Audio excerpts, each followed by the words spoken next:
আমরা যখন ছোট ছিলাম এবং যখন ঢাকা কলেজে পড়তাম আমরা চলে আসতাম মাঝে মাঝেই বুড়িগঙ্গায়। বুড়িগঙ্গা ছিল তখন আমাদের একটা মানে বলতে পারি বিনোদনের জায়গা, স্বচ্ছ পানি, নৌকায় আমরা এই পার থেকে ওই পারে যেতাম, নৌকায় আসতাম, পানি খেতেও কোনো অসুবিধা ছিল না। আর সেই পানির কাছেই যাওয়া যায়, দুর্গন্ধযুক্ত, এবং এটা একটা মনে হবে যে ওখানে গেলেই আপনি অসুস্থ হয়ে পড়বেন। ঠিক একইভাবে আপনার আশেপাশের নদীগুলো তুরা সমস্ত কিন্তু একই অবস্থা চলছে। আমরা সবসময় বলি যে পানির অপর নাম হচ্ছে জীবন। এবং ইন্টারেস্টিংলি আমাদের যে পৃথিবী, যে প্ল্যানেট, এটার কিন্তু 3 ভাগের 4 ভাগের 3 ভাগই হচ্ছে আপনার পানি। কিন্তু মজার ব্যাপার হচ্ছে যে সেফ ওয়াটারে আমাদের বেশিরভাগ ক্ষেত্রে দেখা যাচ্ছে যে সারা বিশ্বেই এই নিরাপদ পানির অভাব রয়েছে। বিশেষ করে নিরাপদ পানির জন্য কিন্তু অনেক যুদ্ধ বিগ্রহ হয়। এবং আমার এক বন্ধু যিনি বিদেশে আপনার অ্যাম্বাসেডর হিসেবে কাজ করেছেন, দীর্ঘদিন করেছিলেন, এখন তিনি বেঁচে নেই,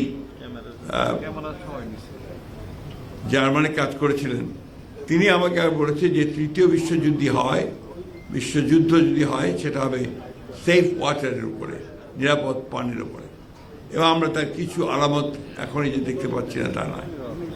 তাই পানি আমাদের অত্যন্ত জরুরি, এবং সেই পানি নিরাপদ পানি, অর্থাৎ তারপরে আমরা সব কিছু আমাদের নির্ভর করছি।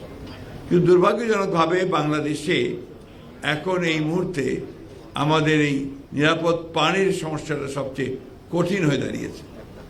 সবচেয়ে কঠিন মনে হয় আমার কাছে যে ঢাকায়, আপনাদের ঢাকা শহরে আপনারা সবাই বাস করছেন, আপনারা যারা ভালো জায়গায় বাস করেন, অ্যাপার্টমেন্ট বিল্ডিংয়ে বাস করেন, তারা নিজেদের একটা ডিপ টিউবওয়েল আমরা করে নিয়েছে বেশিরভাগ ক্ষেত্রেই। এবং কালকে আমাদের একটা পরশুদিন একরেকের একটা মিটিং ছিল, সেখানে আমাদের পুরনো ডিপ টিউবওয়েলগুলোকে পুনঃস্থাপন করা, নতুন ডিপ টিউবওয়েল স্থাপন করার বিষয়ে আলোচনা ছিল। সেখানে আলোচনা করে দেখা গেল যে আসলে আমরা পুরোপুরি নির্ভরশীল ঢাকার যে ডিপ টিউবওয়েলের পানির উপরে, which is dangerous and alarming. এটা শুধু মারাত্মক নয়, এটা ভয়াবহ রকমের একটা ভবিষ্যৎ আমাদের সামনে নিয়ে আসছে আমাদের ভবিষ্যৎ বংশধরদের জন্য। আমরা এই বিষয়টা কেন এতদিন ধরে ভাবিনি, চিন্তা করিনি, এটাও আমাদের ভেবে দেখা দরকার। আপনারা যারা আছেন আপনারা সবাই এখানে বিশেষজ্ঞ, এক্সপার্টস ইন ওয়াটার, এবং দীর্ঘদিন ধরে আপনারা কাজ করছেন। আমি রাজনীতিবিদ একজন, কিন্তু আমি আপনার উপর থেকেও আসিনি। আমার রাজনীতির শুরুটা কিন্তু একেবারে পৌরসভা থেকে, এবং সেই পৌরসভাতে আমি প্রথম যখন যাই তখন আমরা ওভারহেড ট্যাঙ্ক করে ওয়াটার সাপ্লাইয়ের ব্যবস্থা করি। এটা হচ্ছে আপনার প্রথম কাজ। কিন্তু তারপর থেকে বহুদিন হয়ে গেছে, আজ পর্যন্ত কিন্তু যে খুব বেশি উন্নয়ন আমরা করতে পেরেছি তা আমরা করতে পারিনি। এখন আমরা সবাই চিন্তিত যে আমাদের এই ডিপ টিউবওয়েলগুলো আমাদের যে ভূগর্ভস্থ পানির লেয়ারকে একেবারেই নিচে নিয়ে চলে যাচ্ছে। তাহলে কি একদিন হবে যে হঠাৎ করে ঢাকা শহরটা ধপ করে ধসে নিচে চলে যাবে? There is every possibility. আমার সুযোগ হয়েছিল পৃথিবীর কয়েকটি দেশে বিভিন্ন কারণে বিভিন্ন সময় যাওয়ার, তো সেখানে আমি দেখেছি যে তারা সবাই সারফেস ওয়াটার ব্যবহার করছেন, সবাই ওপরের পানি, উপরস্থ যে পানি সেই পানি ব্যবহার করছেন। আমরা এতজন আপনারা আছি, আপনারা এতজন এক্সপার্ট আছেন, আপনারা অত্যন্ত উঁচু জায়গায় পড়াশোনা করেছেন, সবাই বিদ্বান মানুষ, আপনারা এই জিনিসগুলোকে এখন থেকে আমার মনে হয় ফোকাসটা এই দিকে দেন, এবং পুরনো চিন্তা বাংলাদেশকে আপনারা সত্যিকার অর্থে বাঁচিয়ে রাখবেন। কোশ্চেন অফ সার্ভাইভাল, নট উন্নয়ন। বেঁচে থাকার প্রশ্ন, এটা আমার অস্তিত্বের প্রশ্ন, যে আমি এখানে বেঁচে থাকবো কিনা সেই বিষয়টাকে আমাকে নিশ্চিত করতে হবে। এবং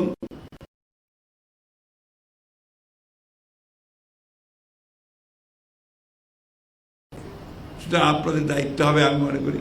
আমি চিফ ইঞ্জিনিয়ার সাহেবের সঙ্গে কথা বলেছি, আমাদের সেক্রেটারি সাহেবের সঙ্গে কথা বলেছি, আমাদের এখানে আজকে যারা আছেন তাদের সঙ্গে 2-4 মিনিটে আমি আমার কথা বলেছি যে আমাদের ফোকাসটা এখন থেকে হবে সারফেস ওয়াটার ব্যবহার করার, নট ডিপ টিউবের ওয়াটার। আমাদের অত্যন্ত ডক্টর মাহবুবা নাসরিন আমাদের যখন প্রেজেন্টেশন করেছিলেন তখন যে বিষয়টা আছে জেন্ডার বিষয়টা আছে সেটা নিয়ে কথা বলছেন। এটা অত্যন্ত গুরুত্বপূর্ণ বিষয় নিঃসন্দেহে।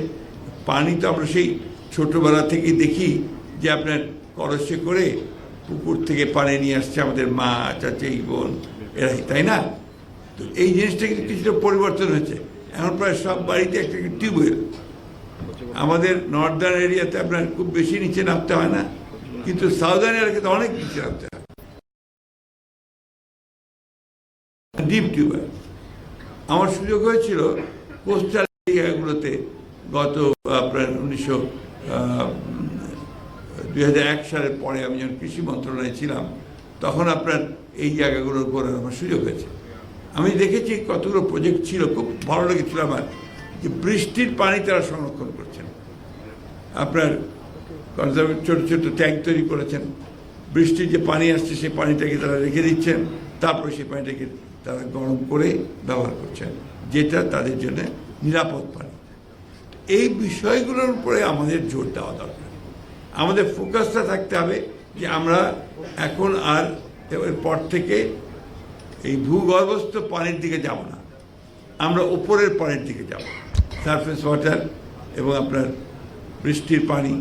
আমি জানি যে আপনাদের অনেকগুলো প্রজেক্ট আছে যেটা শীতলক্ষা থেকে মেঘনা থেকে পানি নিয়ে এসে ঢাকায় পানি দেওয়ার আপনারা প্রজেক্ট তৈরি করছেন, কিন্তু এটা অনেক ইনসাফিসিয়েন্ট, অনেক কম।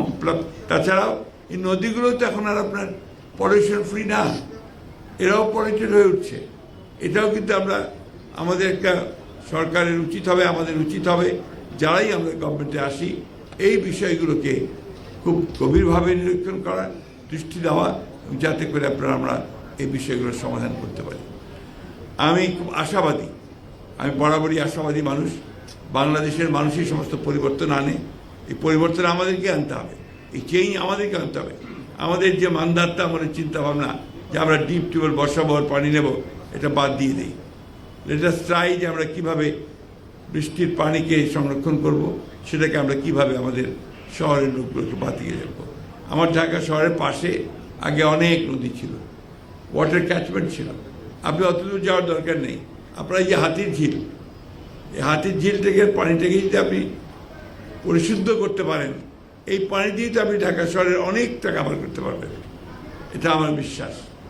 আমার মনে হয় আপনারাও এটাও চিন্তা করতে পারেন। দ্বিতীয়ত আপনার আমাদের এই যে আপনার পশ্চিমে আশুলিয়ার পাশে দেখবেন পানি সবসময় থাকছে, ক্যাচমেন্টটা থাকছে। এখানে বৃষ্টির পানিকে ধরে রাখার জন্যে আমরা যদি সেই প্রজেক্টে যাই এবং সেখান থেকে পানি সরবরাহ করি, তাহলে আমরা কিন্তু অনেকটা লাভবান হব আমি মনে করি। একই থেকে পূর্ব দিকে তাই আমরা যখন ছোট ছিলাম এবং যখন ঢাকা কলেজে পড়তাম, আমরা চলে আসতাম মাঝে মাঝেই বুড়িগঙ্গায়। বুড়িগঙ্গা ছিল তখন আমাদের একটা মানে বলতে পারি বিনোদনের জায়গা, স্বচ্ছ পানি, নৌকায় আমরা এই পার থেকে ওই পারে যেতাম, নৌকায় আসতাম, পানি খেতেও কোনো অসুবিধা ছিল না। আর সেই পানির কাছেই যাওয়া যায়, দুর্গন্ধযুক্ত, এবং এটা একটা মনে হবে যে ওখানে গেলেই আপনি অসুস্থ হয়ে পড়বেন। ঠিক একইভাবে আপনার আশেপাশের নদীগুলো, তুরা সমস্ত কিন্তু একই অবস্থা চলছে।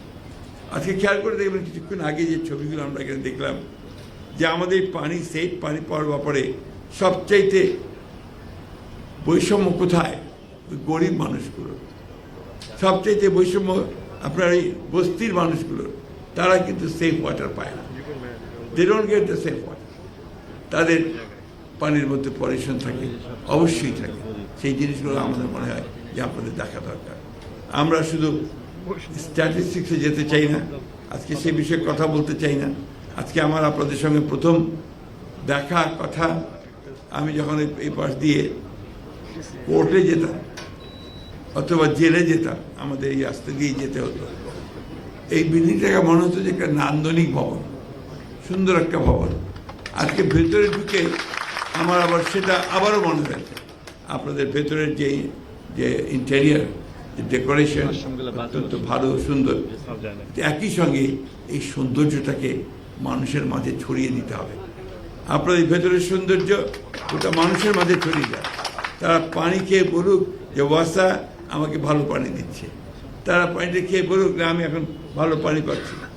আমার খুব কষ্ট হয় যখন আমি শুনি যে ওয়াসার এই পানি খারাপ। চিফ ইঞ্জিনিয়ার সাহেব জানেন যে হঠাৎ করে কয়েকদিন আগে পার্লামেন্টে আমাকে আমাদের যিনি আমাদের চিফ হুইপ তিনি আমাকে বললেন ভাই পার্লামেন্টের পানি তো খাওয়া যাচ্ছে না। কেন? এটা একদম লাল।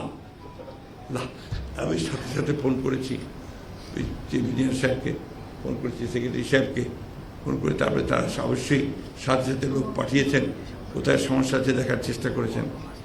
এগুলো যারা দায়িত্বে আছেন তারা আমরা আরেকটু কাজ করি না কেন? আরেকটু কেন আমাদের যে দায়িত্ব আছে সেই দায়িত্বটা বেশি করে পালন করি? আলটিমেটলি আমাদের তো ট্যাক্স পেয়ারের টাকা দিয়ে সকলের বেতন হয়, আমারও হয়। আমি এই যে বড় গাড়ি চড়ে আসলাম এই পয়সাটা কিন্তু আপনার আমার ট্যাক্স পেয়ারের দেওয়া। আপনারা অনেক বড় বড় গাড়ি চড়েন, ওটাও ট্যাক্স পেয়ারের দেওয়া।